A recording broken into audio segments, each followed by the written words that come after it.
두 번째 물음표는 뭡니까? 네, 두 번째 물음표는 천공의 의도된 침묵으로 하겠습니다. 역술인 천공 얘기인데 이 사람은 대통령실 관저, 대통령의 관저를 옮기는데 관여를 했다는 그런 의혹을 받았었잖아요.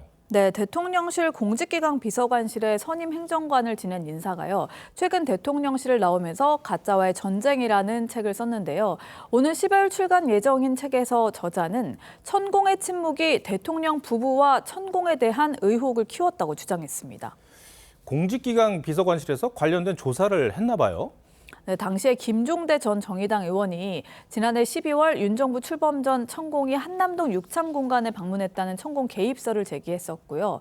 이어 문재인 정부 당시 부승찬 전 국방부 대변인이 남영신 육참총장이 천공이 공간에 다녀갔다는 보고를 받았다고 알려줬다 이렇게 주장을 했었죠.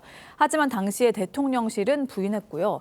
처음 의혹 제기 당사자로 지목된 남영신 전 총장도 천공 방문에 대해 보고받은 기억이 없다고 했었습니다. 하지만 정작 천공은 한 번도 본인 입으로 부인하지 않았습니다. 저희 취재진이 지난 2월에 천공에게 직접 물었을 때도 즉답을 피했습니다. 관저 봐주신 게 맞는지, 관저 봐주신 거 맞는지 저희 인터뷰 요청 드리는데요. 언제 가신 건가요? 그러니까 아니시면 아니라고 말씀을 해주시면 되니까.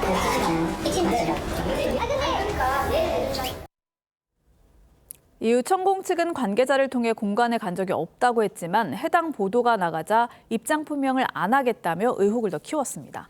경찰이 수사를 했었죠.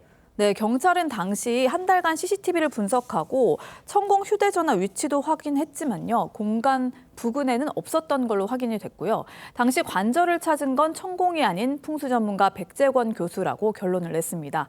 하지만 이 책의 저자는요. 당시 해당 비서관실에서 탐문을 해봤더니 천공은 마치 주변에 관저를 다녀온 것처럼 얘기하고 다닌 걸로 파악됐다고 책에서 주장을 했습니다. 그게 사실이라면 참 이해하기 어려운 행동인데 책에는 천공이 왜 그랬다는 내용이 있습니까? 책의 저자는요. 천공이 윤 대통령 부부와 잠시 알았던 사이일 뿐인데 대통령 내외를 이용하고 싶어하는 사람이라고 썼습니다. 대통령실은 해당 내용에 대해서 뭐라고 하나요? 공식적인 반응은 보이지 않았는데요. 내부적으로는 천공이 좀 더 명확히 사실관계를 밝혔어야 했다는 기류가 많습니다. 네, 알겠습니다. 두 번째 물음표도 정해볼까요? 네, 천공의 의도된 침묵의 느낌표는 낭비된 국정으로 하겠습니다. 천공의 관저 개입설은 민주당이 청문회와 국정조사를 주장하면서 정쟁으로 번졌고요. 이후에도 국감에서 여러 차례 여권 공세의 소재가 됐죠. 국정이 민생보다 정쟁에 낭비됐다는 쓸쓸함만 남은 것 같습니다. 네, 김만희 기자 잘 들었습니다.